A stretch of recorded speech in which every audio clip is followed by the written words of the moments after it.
Atos capítulo 2, versículos de 1 a 4. Vamos ler todos juntos? A descida do Espírito Santo. Ao cumprir o dia de Pentecostes, estavam todos reunidos no mesmo lugar. De repente, veio do céu um som, como de um vento impetuoso, e encheu toda a casa onde estavam assentados. E apareceram, distribuídas entre eles, línguas como de fogo, e pousou uma sobre cada um deles. Todos ficaram cheios do Espírito Santo e passaram a falar em outras línguas, segundo o Espírito lhes concedia que falassem. Vamos orar? Senhor nosso Deus, pedimos que a Tua palavra penetre fundo nos nossos corações. Nós queremos ser instruídos pelo Senhor. Sinceramente, temos o desejo de aprender mais sobre a Tua obra em nossas vidas. E também temos o desejo de sermos impactados com o poder do Teu Espírito. Por isso, abra os nossos corações para recebermos a Tua palavra nessa manhã. Em nome de Jesus, amém. Irmãos, já de um tempo, acho que no começo do ano, o pastor James iniciou um estudo em série sobre avivamento. E falando dos avivamentos, tanto no Velho Testamento quanto no Novo Testamento. Não me lembro se o pastor James já chegou nos avivamentos do Novo Testamento. Houve avivamentos no Velho Testamento e também no Novo Testamento. E o pastor James já nos ensinou, eu vou repassar rapidamente, só para não ter prejuízo para o entendimento dos irmãos. Primeiramente, o que não é avivamento. Nós vivemos num país que de umas décadas para cá, sofremos uma forte influência das igrejas pentecostais e neopentecostais. E nesse meio se propagou a visão de que no Brasil estava acontecendo um grande avivamento. Quais eram as evidências, os sinais desse avivamento para essas correntes ditas protestantes do nosso país? Eles viam louvorzão como um avivamento, viam reuniões com forte ênfase no conteúdo carismático como avivamento, curas miraculosas como avivamento, e se associou avivamento a esses conceitos equivocados. Assistindo o reverendo Augusto Nicodemos falar sobre o tema, ele cita uma vez que ele recebeu um convite para ministrar numa igreja, que chega até a ser um pouco engraçado que as pessoas falaram para ele. O convidaram, falaram: reverendo, nós queremos convidar o senhor para falar sobre santidade. Está acontecendo um grande avivamento na nossa igreja, as pessoas estão louvando, estão se entregando a Deus, curas têm acontecido, mas nós estamos notando que está faltando santidade nesse avivamento. Então o senhor poderia ministrar sobre avivamento? É engraçado como se pudesse haver um verdadeiro avivamento sem santidade. Avivamento não é manifestação das emoções no culto, não é modismo, não é mudança de liturgia, não é fazer um culto mais animado, trazendo entretenimento para as pessoas se sentirem alegres e bem no culto. Isso não é evidência de avivamento, esse é um falso avivamento.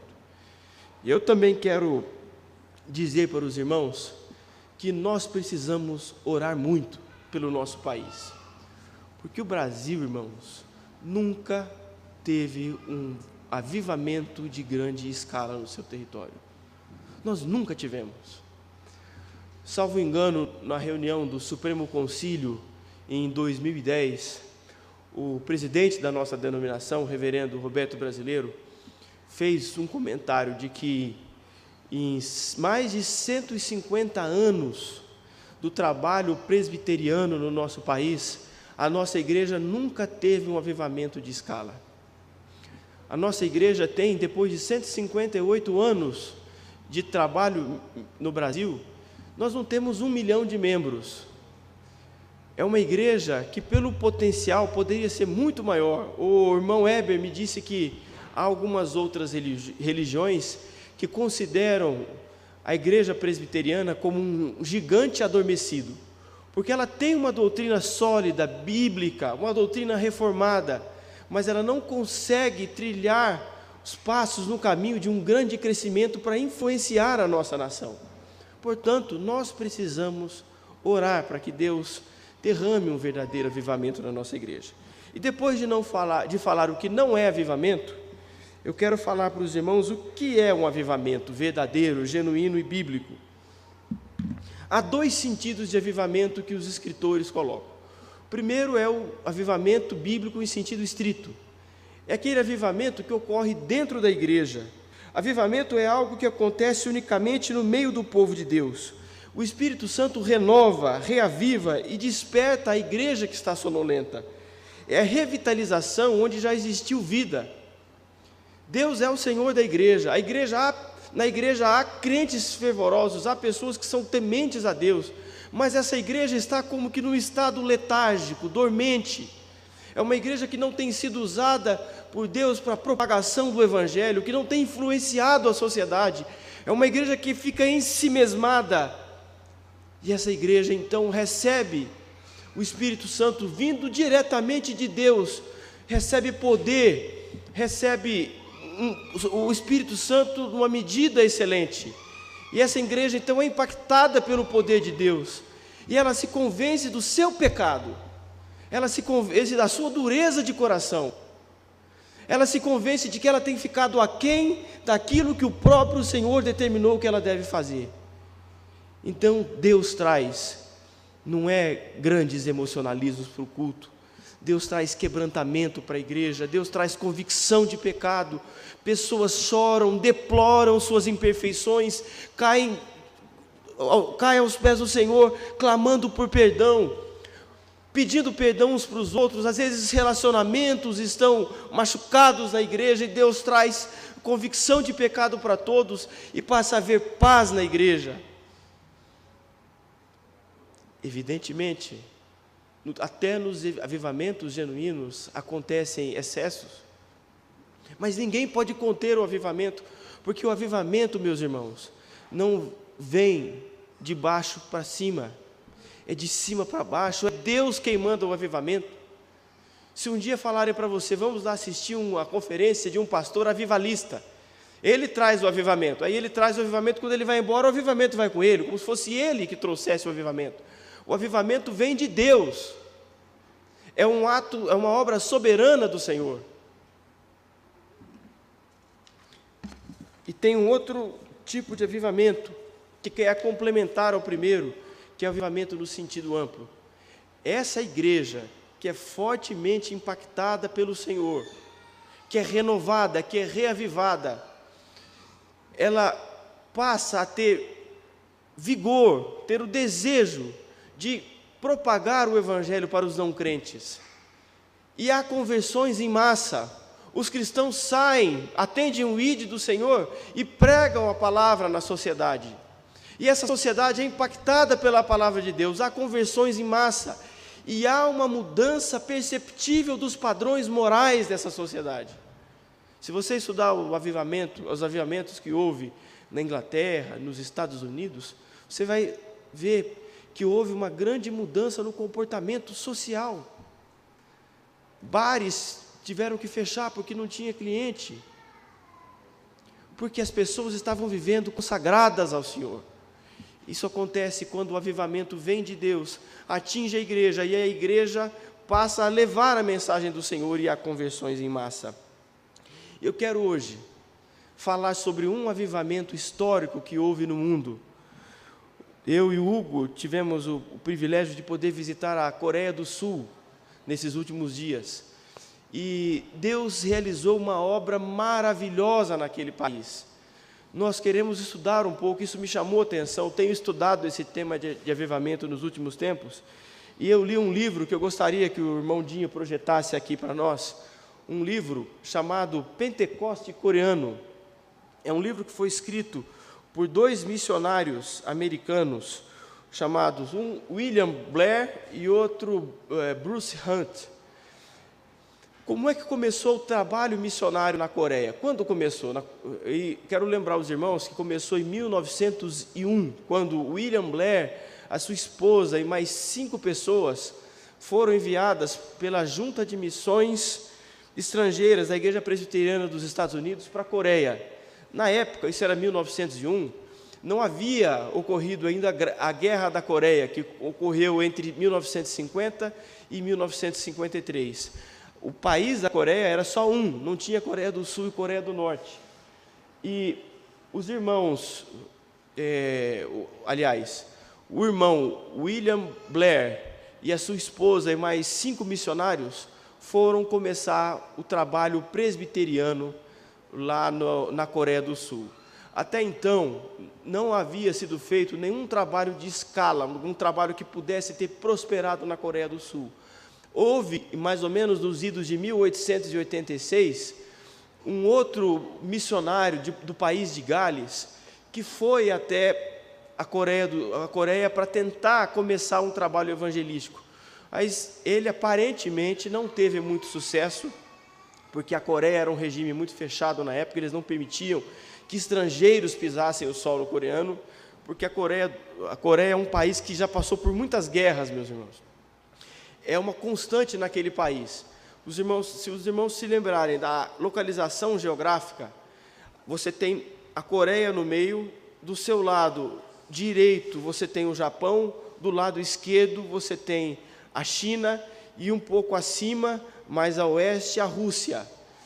E houve muitas guerras, a chamada guerra sino-japonesa, guerra entre os chineses e os japoneses. E como a Península Coreana ficava no meio daquele território, esses dois países em beligerância, em guerra, ocupavam a Coreia e os exércitos disputavam espaço ali, muitos morriam japoneses, morriam chineses, e a população coreana sofria com aquilo. Por isso, em função desses problemas, era proibido entrar estrangeiro na Coreia. E esse irmão, mais ou menos nos anos de 1886, tentou ir para lá, não conseguiu. O que ele conseguiu foi deixar no país alguns exemplares da Bíblia em chinês, porque, embora o coreano tenha uma língua própria, eles conseguiam, na época, entender o chinês. Mas o trabalho começou mesmo em 1901, com esse irmão William Blair, sua esposa e mais 5 missionários.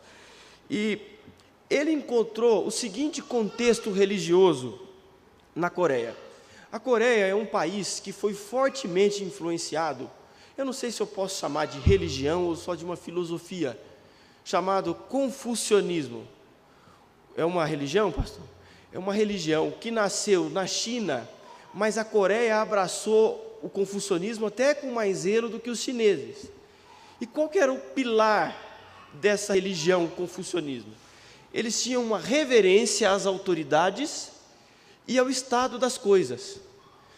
E eles não gostavam de mudanças nesse sistema. Se você tentasse realizar alguma mudança na cultura do país, eles consideravam isso um desrespeito aos ancestrais.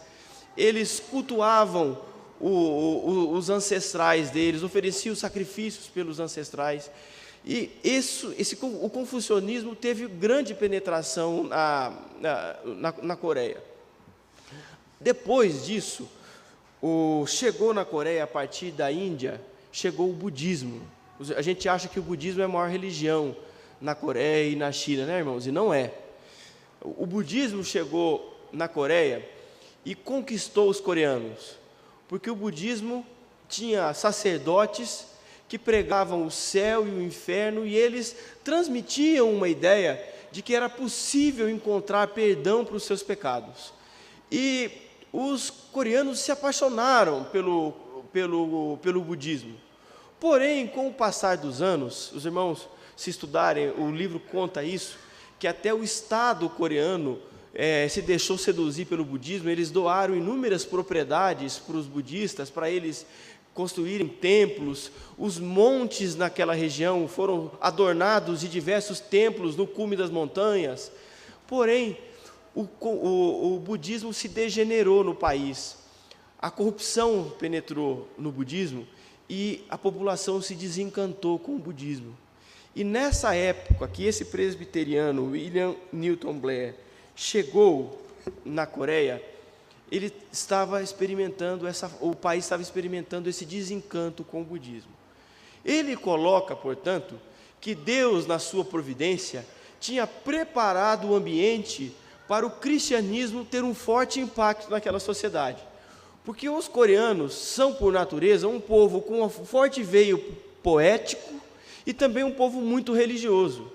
E quando foi pregado que o Evangelho, por meio de Cristo Jesus, era poderoso, a ponto de que Jesus Cristo morreu no lugar de todos eles, que havia garantia de vida eterna para eles, de que Deus havia em Cristo Jesus perdoado os pecados deles, o cristianismo teve um grande impacto na Coreia. E ele cresceu de forma exponencial. E chegamos no ano de 1907, 6 anos de trabalho missionário naquele país, e a igreja crescendo. E os missionários presbiterianos, então, começaram a fazer uma transição, porque não era o objetivo deles que a igreja coreana ficasse vinculada a missões, à junta de missões da igreja americana.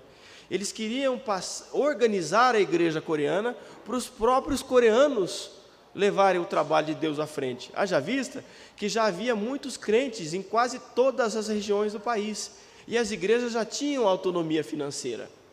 Porém, quando eles estavam preparando essa transição, ocorreu mais um problema. Houve o surgimento da guerra entre o Japão e a Rússia. E os coreanos, que durante 100 anos de péssimo governo, ficaram num estado de morbidão, sem um ideário nacionalista, viram que a batalha entre o Japão e a Rússia havia acabado, e os japoneses permaneceram ocupando o território coreano.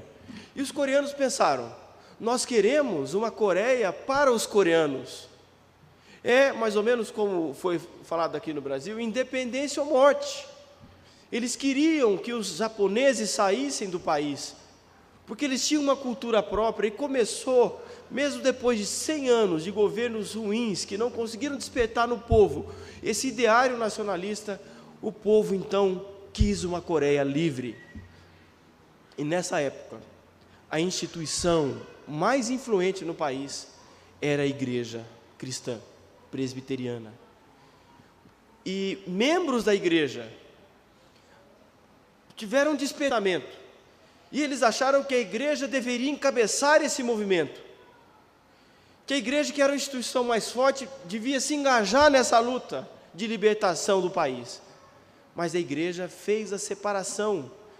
Igreja não intervém no Estado, nós podemos orar por isso, mas a igreja não vai encabeçar. O escritor, o Bruce Hunt, fala que foi um período muito difícil, porque ele era genro do William Blair. Ele comenta que se a igreja tivesse abraçado isso, talvez eles tinham feito uma nova igreja romana na Coreia. E Deus permitiu que eles não abraçassem essa ideia, e a igreja não assumiu para si essa missão de buscar a liberdade, mas sim de orar por isso, mas não se envolver nessa questão. E isso trouxe um certo ressentimento para muita gente na igreja. Os Estados Unidos da América reconheceram a legitimidade da ocupação japonesa. Isso foi uma grande decepção para os coreanos, porque eles tinham os Estados Unidos como aliado de primeiro momento, e aquele espírito de amargura penetrou nas fileiras da igreja, bem no momento que se estava preparando a transição para entregar a igreja para os coreanos. Olha, meus irmãos, a dificuldade desses missionários americanos. O que fazer nessa encruzilhada? Retroceder ou cumprir a promessa de que a igreja ia ser organizada e entregue aos coreanos? O que eles resolveram fazer? Resolveram fazer, em 1906, uma reunião em Pyongyang, que era a capital, que hoje é a capital da Coreia do Norte. Reuniram-se 1.500 homens para buscar a face de Deus. Os missionários estavam sentindo que a situação era muito grave, e que eles então deveriam se reunir para uma semana de estudo bíblico e oração. O Dr. Hard, que era um dos missionários na época, que era pastor de uma cidade chamada Wonsan, lá na Coreia, veio para Pyongyang para dirigir essas reuniões. E ele escolheu a primeira epístola de João para para ministrar naquele dia, naquela semana de estudos, para falar muito sobre o amor, que o apóstolo João fala muito sobre isso. Mas antes que as reuniões fossem encerradas, o Espírito mostrou para esses missionários claramente que Deus estava abrindo um caminho de vitória para eles, mas que isso só ocorreria se houvesse confissão de corações quebrantados e lágrimas amargas. Eles sentiram que a igreja coreana precisava não somente se arrepender do ódio contra os japoneses, mas de uma visão mais clara de todo o pecado contra Deus, pois muitos haviam ingressado sinceramente na igreja, recebendo Jesus como seu Salvador, mas eles estavam ansiosos para fazer a sua vontade de libertar o seu país. E eles concordaram que naquela hora era necessário que eles orassem, estudassem, buscassem a direção de Deus. E naquela classe de homens, houve aquele primeiro estudo em agosto de 1906, depois eles voltaram a se reunir em janeiro de 1907, 1.500 homens novamente em Pyongyang. E eles fizeram um estudo bíblico, e enquanto eles estavam estudando, Deus derramou o seu Espírito sobre aqueles irmãos. Há relatos aqui que depois de um breve sermão, o senhor Lee, que era um pastor, assumiu a reunião e pediu orações. Tantos começaram a orar que o senhor Lee disse: se vocês querem orar assim, orem todos. E todo o auditório começou a orar em alta voz, todos juntos. O efeito foi indescritível, não houve confusão, mas uma vasta harmonia de som e espírito. Uma fusão de almas movidas por um irresistível impulso de coração. A oração soou para mim como a queda de muitas águas, um oceano de oração atingindo o trono de Deus. Não eram muitas, mas uma, nascida em espírito, elevado ao único Pai dos céus. Assim como no dia do Pentecostes, eles estavam todos juntos em um lugar, orando de comum acordo, e repentinamente veio do céu um som como de um vento impetuoso e encheu toda a casa onde estavam assentados. Deus nem sempre está no redemoinho, nem fala sempre nos sussurros. Ele veio a nós em Pyongyang naquela noite com um som de choro. Enquanto a oração prosseguia, um espírito de pesar e tristeza pelo pecado desceu sobre o auditório. De um lado, alguém começou a chorar, e num momento, todo o auditório estava chorando, e aqueles irmãos, tem muito relato extenso, não dá para passar aqui. Aqueles homens se arrependeram, confessaram seus pecados, e acabou aquela semana de estudo, cada um foi para a sua cidade, e parece-me que o vento do Espírito Santo foi com eles, porque aquilo impactou todo o país, e a Coreia viu um grande avivamento acontecer naquele país. E eu quero chamar aqui o Hugo agora, que ele vai falar um pouco sobre os efeitos desse avivamento na igreja hoje, como é que está a igreja lá hoje, e pedir, pastor, perdão para o senhor, talvez se a gente atrasar uns 5 minutinhos lá do horário, vamos tentar cumprir o horário ao máximo.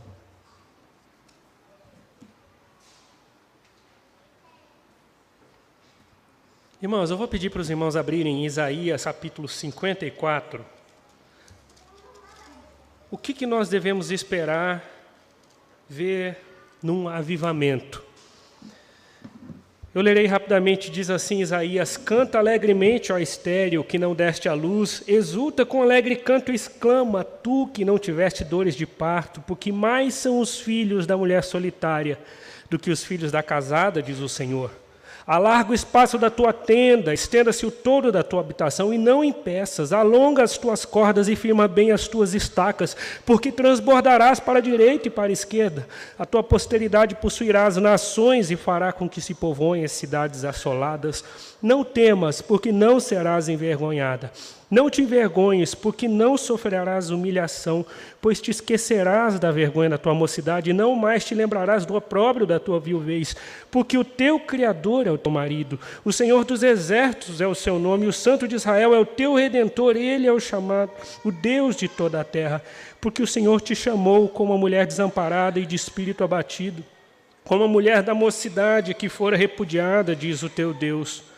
Por breve momento te deixei, mas com grandes misericórdias torno a acolher-te. No ímpeto de indignação, escondi de ti a minha face por um momento. Mas com misericórdia eterna me compadeço de ti, diz o Senhor, o teu Redentor.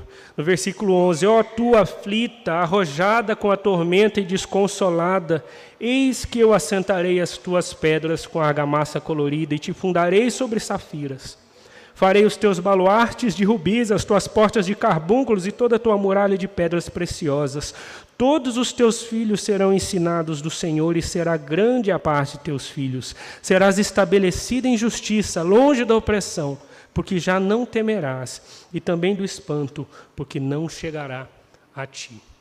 O profeta Isaías, no capítulo subsequente ao famoso capítulo 53, em que ele trata da morte, do sofrimento, da vitória, da ressurreição e do triunfo de Cristo, ele muito naturalmente passa a falar da igreja, para que nós soubéssemos qual é o valor, a eficácia da morte de Cristo. Cristo não morreu para si próprio, para comprar benefícios para si próprio, mas é na sua igreja que seria manifestado o valor do seu sacrifício.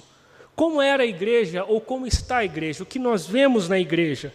Vemos ela, talvez, como aqui descreve Isaías, estéril, desolada, repudiada, envergonhada, aflita, arrojada com a tormenta e desconsolada.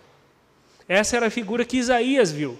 Isaías profetizou num dos períodos de maior apostasia de Israel. Próximo, muito próximo do tempo em que Israel foi levado para o exílio. Mas para esse povo, era a palavra dada a Isaías, que o sacrifício de Cristo não foi em vão, que por isso nós podemos ser fortalecidos nos nossos corações na esperança de restauração da igreja.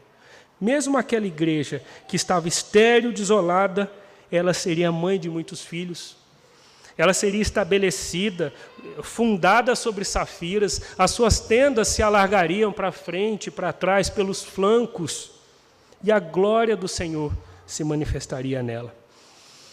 O que nós podemos ver na Coreia é uma como que antecipação do que Cristo fará com a sua igreja.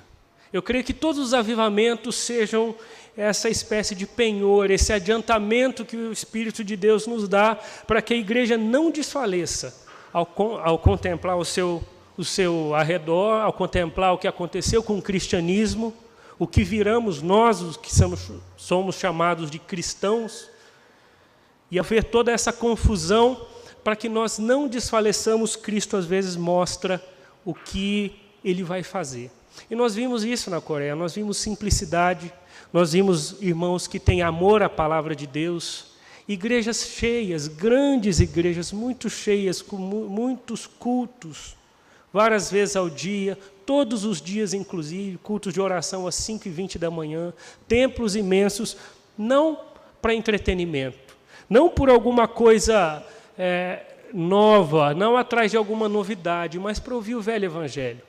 Igrejas muito tradicionais, que cantam os mesmos hinos que nós cantamos, pastores com vestes litúrgicas, igrejas em que se recita ainda o credo apostólico, super tradicionais em liturgia, nada de apelativo, mas os irmãos em oração, os irmãos louvando a Deus com inteireza de coração, e uma grande obra naquele país, que em poucos anos foi transformado, muito disso